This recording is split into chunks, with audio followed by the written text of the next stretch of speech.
We live in an amazing world. We are surrounded by inventions that make our life easier.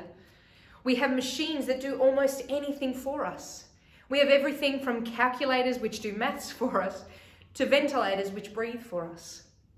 If we go back even only 150 years, there would have been so much that we now have that would have seemed impossible to even dream of back then. And yet here we are, struggling to imagine what life would be like without these amazing inventions. But what happens when the power runs out or is turned off? What happens when they stop working? What happens when they fail? You see, as great as these things are, they are only as great as the people creating them or who are working on them. Most of these things can't fix themselves if they break or update or upgrade themselves when they are due. Someone has to know how to fix them or has to program the upgrade or the update before it can be done. In almost all cases, the gadget, the machine, the technology is only as great as the smartest person working on it. And there lies the problem. To its greatness and its abilities, it is controlled by humans, and so it is limited because we are limited.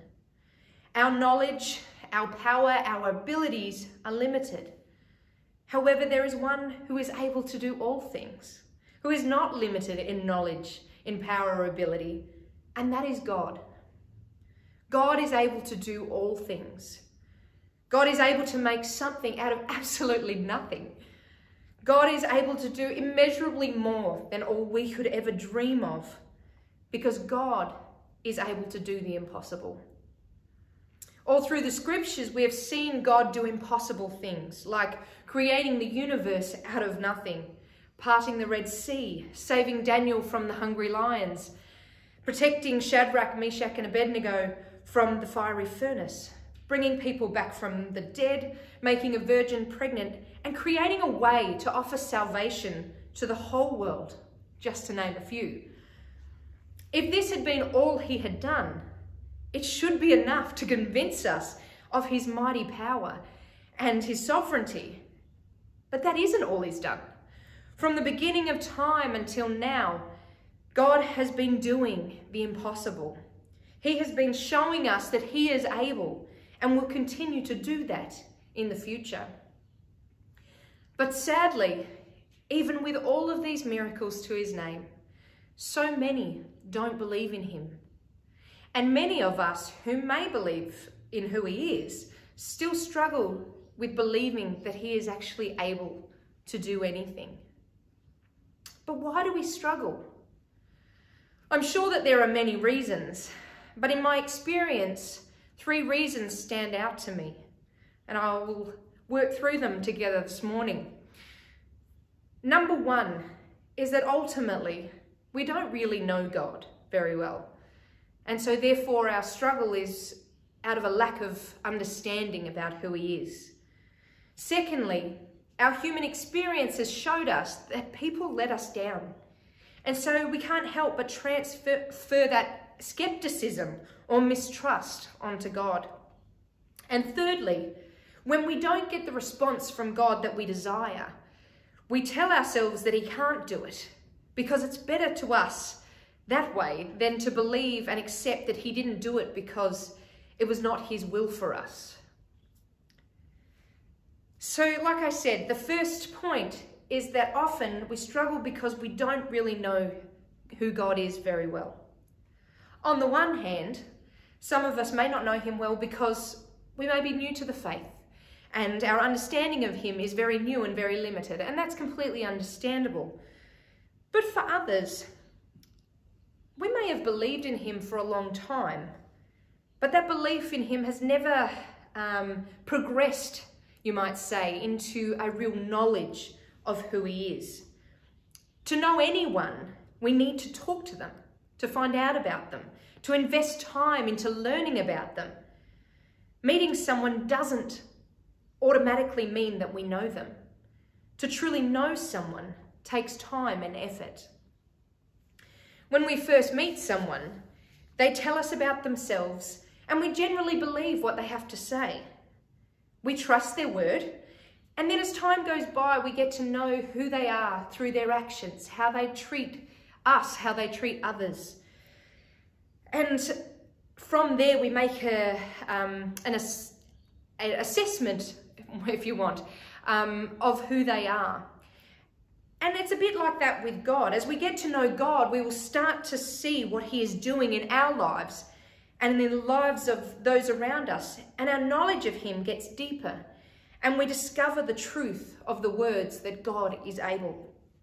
Getting to know God is something that we actively need to do through prayer and reading of the scriptures. It doesn't happen just because we've decided that we're going to believe in him. Getting to know God is one of the most important things that we can do in our life and will help us through every struggle that we face. As we continue this morning, you will see that I keep coming back to the knowledge of God and how important it is for us to truly know God.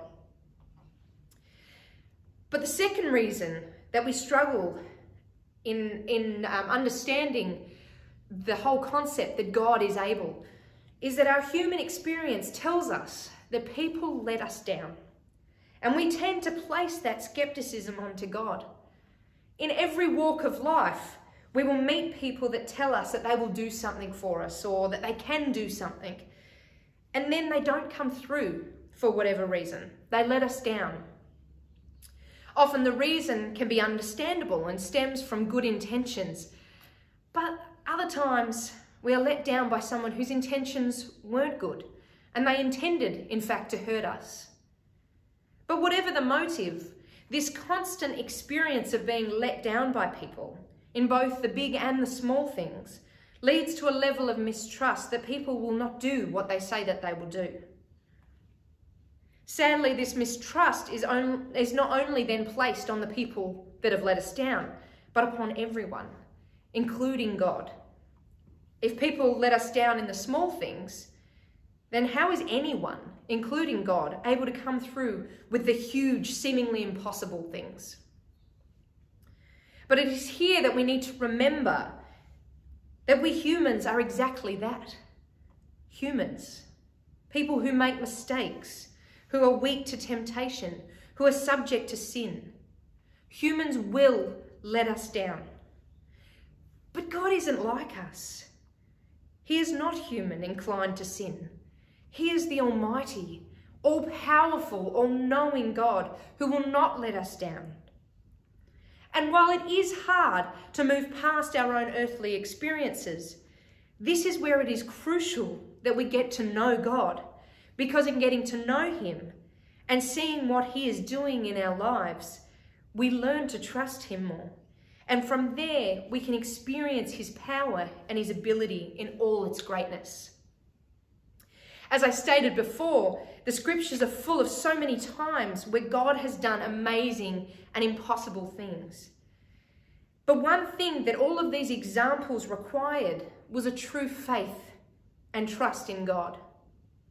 In fact, in most cases where Jesus heals someone, he either asks them before the miracle whether they truly believe that he has the power to do what they need him to do, or he states after the miracle that it is their faith that healed them. God requires us to have faith in him. But even with that, even if we are having struggles trusting in God, whether it's due to our skepticism of what people have done to us in the past and so therefore not believing that he can do what we ask him to do, or just because we find it hard to believe that he is able, the awesome thing is that he can even help us with our unbelief. In the Bible story in Mark 9 about the man who brought his demon-possessed son to Jesus, this man goes through the fact that he has asked the disciples whether they could heal him. They couldn't, and so he comes to Jesus, and he essentially says to him, if there is anything you can do to help him. And Jesus says, if you can, everything is possible for one who believes. And then the boy's father says, I do believe, but help me with my unbelief. In this story, there are two important things that we can take from it. One is Jesus is saying that everything is possible if we believe in him. So belief and trust in the power of God is crucial. But also, the man gives us an example to follow, which is to acknowledge that maybe our faith isn't what it needs to be. And that's okay. Because God can help us if we ask him. And this man says, "Help me with my unbelief, Jesus."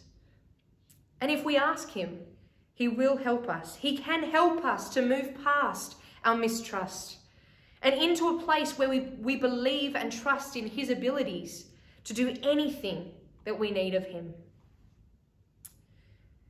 But the final reason that we struggle to believe, and this might be a little bit controversial, is that when God decides to respond in a way that is different to what we want, it is easier to believe that God can't do something or that he doesn't care than to accept the fact that he won't do it because it is not in his will or it's not what we need.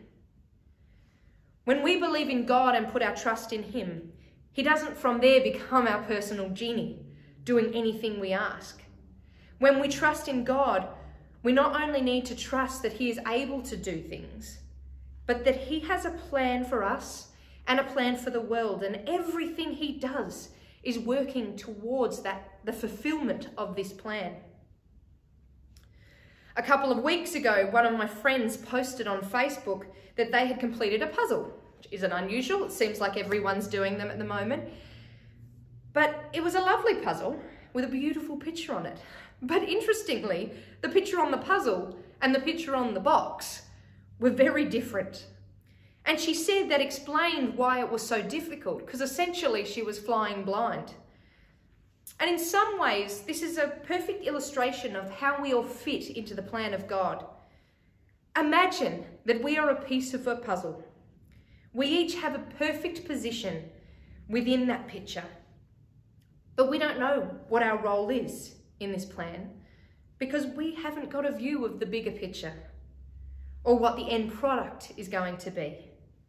We will only get a glimpse of what our role is once we are fully in position or have completed our journey into that place. It is then that we see how what we have done, what we've been, what we've endured, what we've experienced affect our position and impact the pieces next to us. Sometimes we might think we can fit into that different position. The fit's not exact, but that's okay. It's not going to matter too much. But as if you're a puzzle doer, you would know that when the puzzle doesn't fit properly, all the rest of the pieces don't fit properly, and the picture gets a bit distorted. And doing a puzzle without the end picture is difficult. And just like that, it can be hard to fully understand what our part in God's plan is. But what we need to remember is that while we do not know the bigger picture, God does. And that is sometimes why what we think is best for us and what he knows is best for us are very different. Sometimes the things that we want God to do are not what is best for us and not God's will for our lives. And so God doesn't do what we ask for. But just because he won't do something doesn't mean he can't. He is more about giving us what we need than what we want. This is where the wonderful verse from Ephesians 3:20 comes in. Now to him who is able to do immeasurably more than all we can ask or imagine, according to his power that is at work within us. This verse reminds us that his plans for us are greater than what we can believe for ourselves. So when we don't get the response that we desire, it is not because he is not able to, but because his plan is different for us, and most likely greater than anything we could have planned for ourselves. But once again, it is in knowing God that we fully understand that he is able and that everything is done according to his will. The more we get to know God, the more we allow him to direct our lives. And the more we allow him to control, the more that we desire his will for our lives. And then we are able to see where he is doing amazing and seemingly impossible things in the day-to-day. Now, while I have highlighted 3 reasons why we might struggle to believe that God is able to do anything in our lives, all of them come back to the fact that the more we know him, the more we trust him, and subsequently, the greater our faith is. Because we can't always see what's in front of us. But this is when our faith and our trust in him becomes our anchor. If you are struggling today to understand something that is happening in your life, or if you're struggling to believe that God is able to get you through something that seems impossible, I encourage you to come to him and tell him of your concerns. Ask him to help you with your unbelief, and ask him to reveal to you a little bit more of his will for this situation and for your life. And I also encourage you to read the scriptures and spend time praying. Use this time to really get to know him. And I pray that as you do, he will reveal to you who he is and show you his power in whatever situation that you find yourself in. As we spend some time in reflection now, we are going to listen to a beautiful song that reminds us that he is able, more than able, to do anything that we need. He can give us what we need to get through whatever situation we are facing in our lives at the moment.